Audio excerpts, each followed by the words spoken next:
Welcome. Our program works internally with its own data format. This is what most programs do.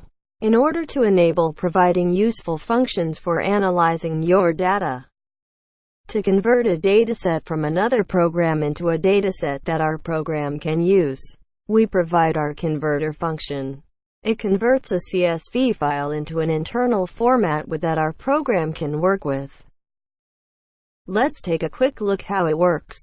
For example, as a first step, you can use the export function in Microsoft Excel to export a spreadsheet as a CSV file. CSV stands for comma-separated value and is a common technical term. Do not worry if you do not use Excel but another program instead. Such export functions are available in other programs, too. You can now easily use your CSV data in our program. First, open our converter via the Programs menu.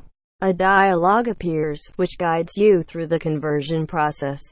Do not worry, it's quick and requires less than a minute to go through.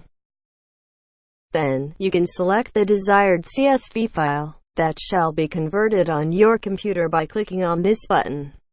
Then use this button to select the destination, where the converted file should be finally stored. Note that you need to key in a specific file name here for your converted file. Moreover, this field gives you a brief overview of the first 3 lines of your selected CSV file. It allows you to inspect if there is a header line in the original CSV file available.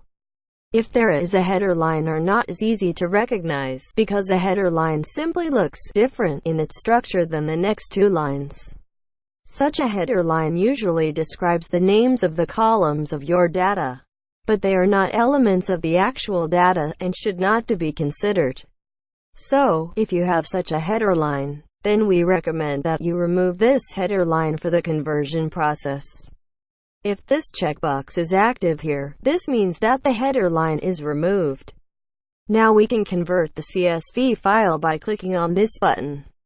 The converted file will then be automatically opened in the tool. Please note that you need to open the converted file in the future when you want to work with this dataset in our tool.